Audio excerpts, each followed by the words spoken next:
There are moments in life when you feel like you've done everything, worked harder, learned more, pushed yourself further, yet nothing seems to move. You ask yourself, how much longer do I have to keep trying? You've tried every method to manifest, to attract what you desire, but the results still don't show up. The truth is, you're not wrong, and you're not incapable. The problem is that you've been trying to force life to unfold on your timeline instead of allowing it to flow. And when you cling and control, you don't realize this simple universal law. Life doesn't respond to your desperate requests. It mirrors the energy you embody. This isn't about toxic positivity or pretending to be happy all the time. This is about recognizing a deeper truth. You don't attract what you want. You attract who you are. When you're whole, you naturally become a magnet for all that is good. When you're rooted in lack, you unconsciously attract experiences that reinforce that sense of lack. And to reach this state of wholeness, you must learn to surrender, to detach, to embrace the stillness of the void, and to face the shadows you've been avoiding. This journey isn't easy, but it's the only way back home, to the fullest, most authentic version of yourself. Stop forcing and start surrendering. How many times have you asked yourself, when will it finally happen? You try harder, push more, plan every detail, and still, the life you dream of feels distant. It's not because you're not good enough. It's because you're gripping life with clenched fists. Surrendering isn't giving up. Surrendering is letting go of the belief that the universe owes you an immediate answer. When you force, you send out a message that screams, "I'm not enough, I'm afraid, I don't trust." And that is exactly what life reflects back to you. Carl Jung once said, "Until you make the unconscious conscious, it will direct your life, and you will call it fate." When you cling, you allow fear and old wounds to lead the way. The more you resist, the further you drift from yourself. Try letting go, just once. Stop chasing, stop proving, stop begging for validation. Instead of asking, "When will it come?" ask yourself, "If I already felt whole, how would I live today?" That question will lead you into a state of inner freedom where happiness no longer depends on outcomes. And paradoxically, the moment you stop grasping, life begins to meet you halfway. We often believe that if we desire something strongly enough, the universe will hand it to us. But here's the truth. You don't attract what you crave. You attract who you are. Life doesn't respond to the words you speak. It mirrors the vibration you radiate. You can repeat affirmations like, "I am worthy of love," but if deep down you're terrified of abandonment, life will send you relationships that reflect that fear. You can dream of financial freedom, but if you subconsciously believe you're not capable, money will come and go, never staying long enough to feel safe. Carl Jung put it plainly, "You do not get what you want, you get who you are." That's why no manifestation method works if you're filled with inner contradictions. Your conscious mind says, "I want happiness," but your subconscious whispers, "I don't deserve it." That tug of war creates an energy field that blocks what you desire. So what do? You stop wanting harder and start becoming. You look deep within and ask, what belief is causing me to deny my own worth? As you heal those roots and begin to live as though you are already whole, the external world shifts. You stop chasing what you want and start becoming the person who can hold it. Have you ever asked yourself why you're chasing the things you chase? We get lost in the cycle of striving. Better jobs, bigger incomes, perfect relationships, yet rarely pause to ask, do I truly want this, Or am I just trying to fill an emptiness inside? So often we pursue love not because we need connection, but because we fear loneliness. We chase success not out of passion, but to prove to others that we're enough. But here's the danger. When the reason is rooted in fear or old wounds, you will always be running, and it will never feel like enough. Jung warned us, until you make the unconscious conscious, it will direct your life, and you will call it fate. If you don't uncover the hidden drivers behind your goals, you'll keep making choices from the same unhealed wounds, recreating the same cycles of lack and disappointment. Pause for a moment and place your hand over your heart. Ask yourself, if I didn't have to prove anything to anyone, would I still want this? If the answer is no, you're likely running from fear rather than moving toward a genuine desire. When you know your true why, the journey feels lighter. You no longer have to prove, and you're no longer pulled by fear. You pursue what truly expands you, not what compensates for your pain.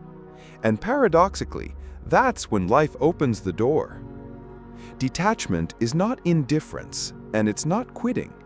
It's the ability to still want, still love, but no longer depend on an outcome to feel complete. This may be one of the hardest lessons to master, but it is the foundation of true freedom. When you cling too tightly, you send out the vibration of lack. If I don't get this, I won't be okay. That energy keeps you anxious and fearful, and fear itself becomes the very block to receiving. Carl Jung said it best, "What you resist not only persists, but grows in size." When you're constantly resisting loss, you're only feeding it. Detachment doesn't mean you stop caring. It means you do your part fully, but release what's beyond your control. You understand that your happiness does not hinge on other people, money, or outcomes. And paradoxically, it's when you stop clinging that life flows to you with ease. Practice this. When you desire something deeply, instead of asking, "How can I make this happen?" ask, "If this doesn't happen right now, can I still feel at peace?" Your answer will reveal whether you're truly detached or still attached in fear. Detachment isn't coldness, it's profound love and trust in life. It's knowing that what is meant for you will find its way to you at the right time. And even if it doesn't, you are still whole. That's when you become truly free. And ironically, that's when life starts to blossom. After you learn to surrender and detach, something strange usually happens. Nothing. No signs, no immediate results, just silence. This moment is called the void. The void is not a punishment. It's the sacred space where your inner world is being rewired. But because you can't see visible proof, your ego begins to whisper, "What if you're on the wrong path? What if nothing will ever change?" That fear tempts many people to abandon the process and revert to old patterns, clinging, forcing, sabotaging their own healing. Jung reminded us, in all chaos there is a cosmos, in all disorder a secret order. The void is that secret order. Even when it feels like nothing is happening, everything is. Old beliefs are crumbling, fears are loosening their grip, and your heart is learning to open to a new reality. The void never lasts forever. It's like winter. On the surface, everything looks still and lifeless, but beneath the soil, new life is preparing to bloom. Your job is to hold your ground and resist the urge to fill the silence with old habits. If you're in the void right now, know this: you are not lost and you are not alone.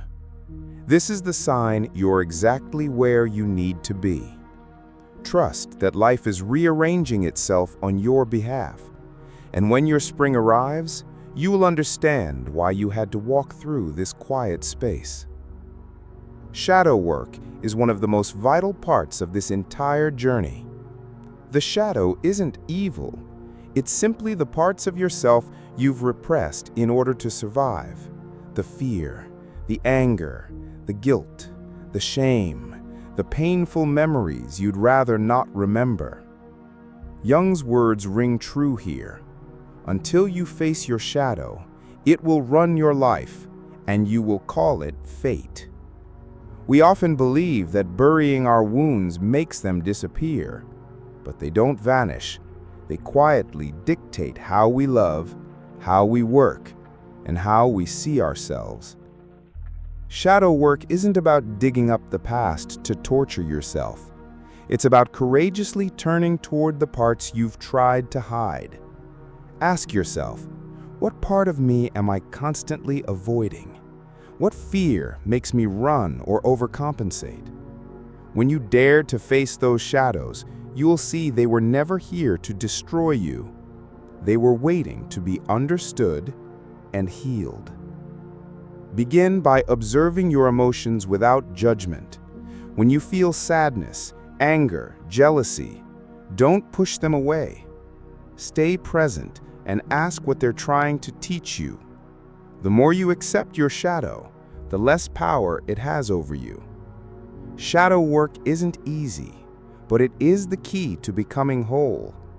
When your light and your shadow finally integrate, you stop needing to prove yourself or run from your pain. And that's when you're truly free. Free to attract life from a place of wholeness, not from the wounds of the past. Looking back on this journey, one truth becomes clear. Life doesn't give you what you want.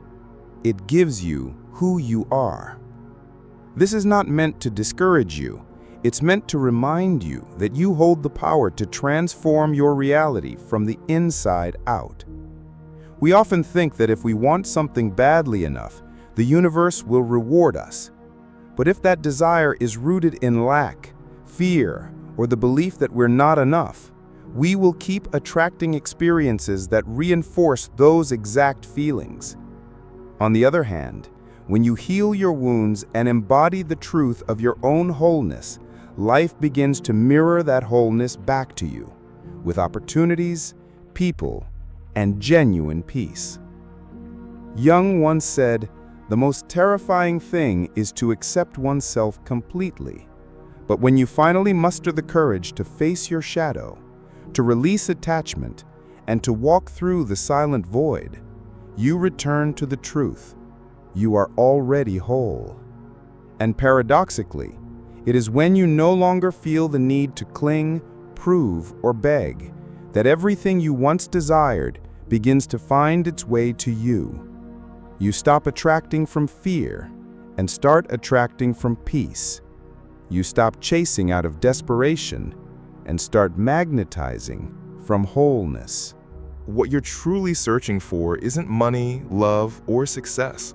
It's the inner knowing that you are enough. When you become that version of yourself, you no longer have to fight for what's meant for you. You simply allow. Life doesn't always give you what you want, but it always gives you the chance to grow into who you were meant to be. When you stop forcing, stop proving, and stop running from yourself, you realize the real treasure is the sense of fullness within. Jung's wisdom whispers, "The most terrifying thing is to accept oneself completely. Yet when you embrace your shadows, when you surrender your grasp and walk bravely through the void, you uncover a profound peace. And paradoxically, the moment you no longer need to have it all is the moment life brings it all to you." Start today. Heal. Accept yourself. Live as though you are already whole. Don't wait until you arrive at some future goal to give yourself permission to feel joy. Joy is not the result of your destination. It is the energy that carries you there. When you step into that truth, you no longer need to manifest from a place of exhaustion. You simply become. You embody the frequency of everything you desire, and the universe, faithful and abundant, will always rise to meet you.